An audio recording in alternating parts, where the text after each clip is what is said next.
I'm not single, obviously. So let me get last month I made, but I don't like the fact where you lose your privacy. You go somewhere, everybody's just like taking out their phone.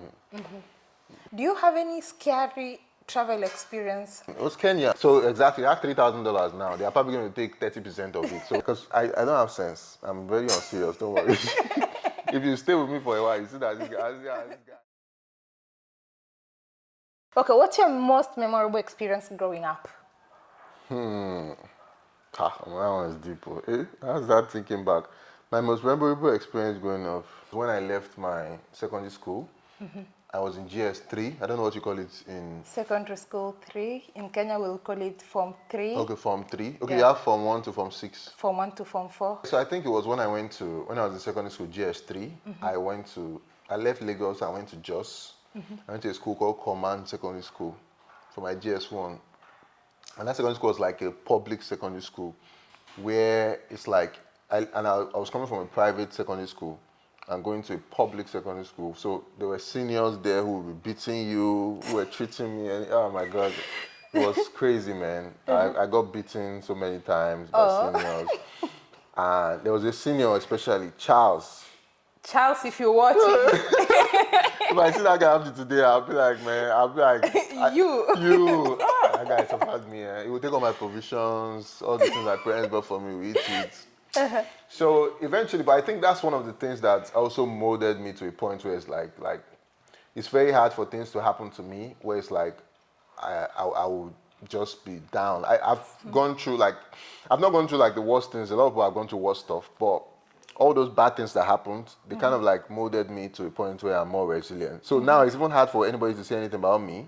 Like all this, like when you're asking me if hate comments and all that. Comments, I'm like, man, nigga, say what you want to say, man. I don't give a fuck. So yeah, that's it. So it's like it was a negative experience that I turned into like a positive experience. So that's your most memorable? Well, that I can remember for now. There are plenty, but that's the most one that I can remember for now. Okay, so tell us something about your upbringing that we don't know. I don't even know, sir. I'm trying to think. What can I think about my upbringing? I don't know. I grew up in like a normal, loving family. My mom and my dad, they were cool, they were nice. There was never really like, apart from just me being stubborn when I was younger, I was always the troublemaker in the house. But it was just a normal average family in Lagos. Nothing too... You grew up in Lagos? I grew up in Lagos, all my life, Lagos. So you've been in Lagos all through? All true. You have siblings? I have siblings. I have a sister and I have an elder brother, a younger sister and an elder brother. Okay. It's not, my family is now nothing too, it's just like any other normal regular family. Have you ever lived out of Nigeria? Nope, but can we say when I was stuck in South Africa for 8 months, would we say that's 8 living months out of is Nigeria? living. It wasn't by my doing, sure, but yeah. Okay. What is your relationship status? I'm not single, obviously. I have a girlfriend. Okay. Yes. I have a girlfriend, yes, no. Fine boy like me. I get Fine boy like you, how can you not? I'm fine, I know bad. Am I bad? No. Fine boy like you cannot be single. No, I can't be single. So what did you want to be growing up? Did you know I wanted to be multiple things, just like every young child. I wanted to be an astronaut, I wanted to be a pilot, I wanted to go to the moon, But I think one thing that I always knew right from when I was younger, that I was not going to work for anybody.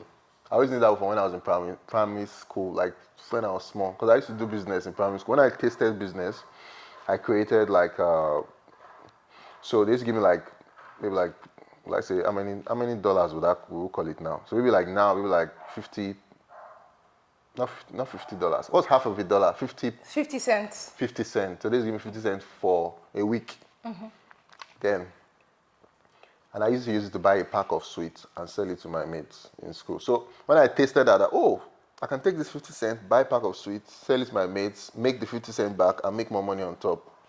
I was never going back. I knew that if I can do this, then I can make money. If I can make money, I don't need to work for anybody. So I always knew that I was never going to work for anybody. So have you ever been in any form of employment? Yeah, 3 months.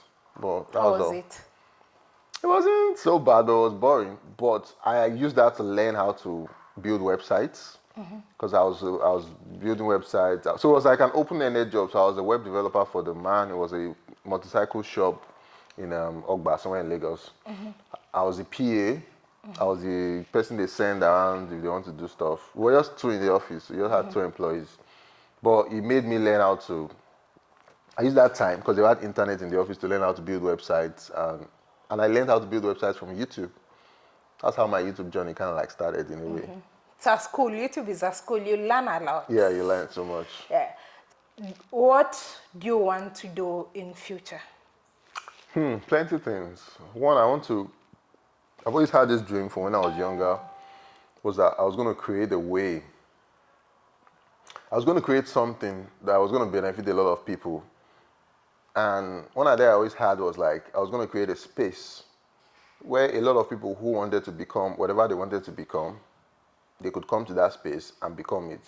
I didn't even know I was going to do anything that has to do with creation, camera, anything like that. So eventually in the future, I don't know where that space is going to be. Either it's going to be a physical space or it's going to be an online space where people can come and learn stuff. But it's still an idea I have, more of like, creating an infrastructure for a lot of young people. When I started out on YouTube, there was no infrastructure. We are the ones that, we just went out there and just found a way to do stuff. Like back then, how many black people were traveling? Now we have a lot of YouTubers traveling. We have a lot of YouTubers creating different types of content across Africa. So I feel like if somebody needs to create an infrastructure that would help a lot of young people who want to do the same things we're doing and make it easier for them. Because we had it hard.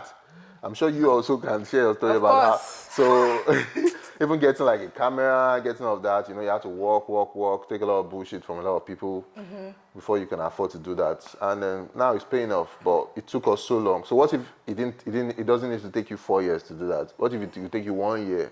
And we have multiple YouTubers. I've seen it. Like some of us, it took so long. It took a lot of work, like a lot of pushing ourselves. And then these days, you say someone just starts Boom, boom, 1 boom, week. boom, boom. They're there. They're there. Because now people are understanding YouTube more. The society, the economy is growing. More people are having access to internet. Yeah. People are buying new phones every day. So the audience is increasing. Back then, how many people were really on YouTube? What was YouTube? YouTube wasn't even popular, but now it's popular. How much does Tayo make on YouTube? Enough.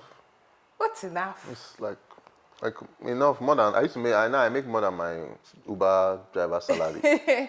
We don't know how much Uber driver salary is. It's enough, Sha. Okay, give us a range now. A range. So YouTube is YouTube also depends too. Like, okay, let me give you an example now. Like last month now, I didn't make more than like 3 videos because I was busy with a lot of stuff. So obviously all my revenue tanked, it goes down. I know YouTube, once you don't upload, everything just stops. Even if you have 1 million subscribers, once you stop uploading, it goes down. So yeah, so it goes up, it goes down, but it's quite somewhere good, Sha, somewhere enough. I see. I don't want me to give you a number. If you give us a number, everyone would be happy to know. Okay, so let me give you last month I made $3,000. $3,000 ish, something around that. And when you think about that, I have trips planned now. My tickets and travels and trips, everything is like $2,000+. That's minus hotel. Eventually, if I had hotel, that's minus the whole pocket money. That's exactly. I've not even added pocket money, so that's the whole money gone already. So yeah, that's it. I think for me, it's even more of making more money from sponsorships and deals outside. That's where you can have more money to survive. But if you're just depending on AdSense, and with the new taxes, American tax. So exactly, that's $3,000 now. They are probably going to take 30% of it. So maybe I'll be left with 2,200 or something, and then that doesn't even pay for my tickets. But well, YouTube is very lucrative on the good months. Like December was sweet last year, but I won't give you that You figure. won't give us I'm giving you something. I'm giving you last month. So. So you can do that and then multiply it by around 4. I did not say anything. It's one I saying that one. I didn't say anything. Okay, so of course, being a creator and a YouTuber, it comes with some sort of popularity and famous. So what do you love about that? Being a celebrity? Tayo the celebrity? I don't see myself as a celebrity, because the thing about me is like I still like to do whatever I want to do whenever I want to do it. I can be walking on the road and see corn and buy the corn and eat the corn. I don't try to put myself on like a pedestal and be like, oh, I can't do this, I can't do that. Because first of all, I'm even a travel YouTuber. I make travel videos. I like going around. I like meeting people, connecting with people, going around. So I'm not like trying to put myself on like a spot where it's like, oh, people can't have access to me. The whole point of me being a YouTuber and building a community is so that, you know, I can connect with more people. So I want to connect with more people. I don't want to be like far away from my people that built me up to this point that I am. So I just see myself as just like, I'm just doing what I love, and then people are appreciating it. So many times I get people, I'm just walking out on the road or maybe somewhere. Sometimes I even go out to buy food and I just say, oh, I watch your videos or some stuff. I like that. I like the fact that people walk up to me and appreciate what I'm doing. But I still don't see myself as a celebrity. Like, oh, okay. Yeah. Sometimes people say, okay, they want to snap a picture of me. But I'm like, okay, cool. Just fine. They just like my stuff. Finish. But when you say celebrity, my mindset usually goes to like, you know, Wizkid, like the way everybody just wants to mob him. And mine, I think for YouTubers, it's more like people just see you and they appreciate what you're doing. So I like that. But I don't like the fact where you lose your privacy, where you can now do what you want to do when you want to do. You go somewhere, everybody's just like taking out their phone. Actually, I wanted to ask you what you don't like. You've already said Yeah, it. I've said it already. Okay, all right. Do you have any scary travel experience apart from the one in Ethiopia, did it scare you, or do you have another scary travel experience when you were most It afraid? wasn't scary, but it was annoying. It was Kenya. You know, I got arrested in Kenya at the airport. That was scary. It wasn't scary. I would say I have had any scary. What has happened that is scary? Nothing really. Nothing. I don't really have anything I can think of. Maybe me, I'm very daring, Shabo. I can't think of anything that was scary. Everything I would say that's excitement and fun. Apart from maybe stuff like discrimination and stuff like that. But how is it traveling with a Nigerian passport? That's a whole video. That's a whole other video. I can imagine. No, it's not easy. It's not easy. I told you now, it's not easy. It's a lot of stress. When you bring out a green passport like this, it's a problem. So most times, some people say when you pass through immigration, just keep your passport inside your bag or something so that nobody will see it. But when they see that it's green passport, they just pull you aside. And they've done it to me in multiple places too. So yeah, we'll keep pushing. Coffee or tea? Coffee. Mountains or the beach? Beach is more relaxing. Mountain is walk around. So I find it all this. Not to relax, I beg. Too much stress. I live in Lagos. It's too stressful to be going to mountain up and down. Maybe I'll climb Kilimanjaro one day, Sha. Who knows? You need to prepare for that. I'll prepare for that. Don't worry. Okay. So 1 year without your phone or 1 year without your family? 1 year without my family. Yeah, like you be in a place 1 year without... Yeah, 1 year without my family, yeah. Why was I? I've been 1 year without them. When I was in South Africa, I was 1 year without nobody. Everything was happy now. No, like that means you're not even communicating or talking to them for one full year. 1 year without my family. They'll but you can't do without your phone. They'll be okay. I can't do. That's where I make all my money. They'll be okay. They'll be all right. Don't worry. They will miss me, and then when I come back, I will buy everybody gifts. Everybody will be happy. You'll bribe them. I'll bribe. Okay, so one thing people don't know about me is that I'm actually very unserious. People feel, I don't know, I feel a lot of people, I don't know what people's perception of me is, but people, you know, when they see me in the videos, they see me online, when I'm talking, people feel like, oh, this is one very, very serious guy. Serious. Okay, you also feel the same way too? Before I met you, yeah? That's how I felt. Like just watching and seeing on videos, that's how I felt like this is super serious, And then I meet you and you're like, easy, chilled, and you know, like good vibes. So that's how I am. I think it just depends on the energy around me. That's one. And also, I don't know, when it comes to work, I'm just like, okay, this is the work we need to do. Let's get it done. But these days, I'm trying to also show more of my unserious side because I don't have sense. I'm very unserious, don't worry. if you stay with me for a while, you see that this guy is, I'm very playful. So that's something people don't really see as much on camera. I just show it once in a while. But most people see my serious side. But don't worry, I'm going to be showing more of my serious side more. I would love that. Don't worry, Because I'm sure sometimes people see you and they're like, oh my goodness, you're serious. And they're like, good evening, sir. Yeah.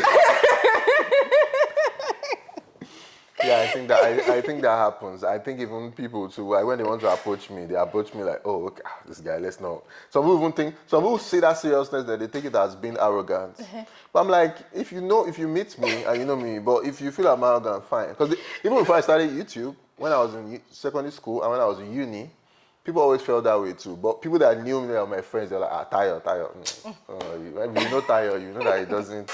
But that's just it. That's one thing most people don't know about me. Okay, all right. So thank you so much. Thank you Thank for you very sharing. much. Oh, thank you for this conversation. Yeah, I appreciate. Thank you for having me. Yeah, go make sure you check out his YouTube channel. Please. He's one of the most. Okay, like I must admit, I like your content. It's easy to enjoy your content, like because his content is amazing. So in case you're not subscribed, I'll definitely leave a link to his YouTube channel. Go check out his YouTube channel. Fine boy like this. Why are you not subscribed? Fine boy like this, I'll subscribe. All right, so until next time, Odabo. Yeah, Odabo. Until next time. Until next time, I'm Maria later. Odabo. Odabo.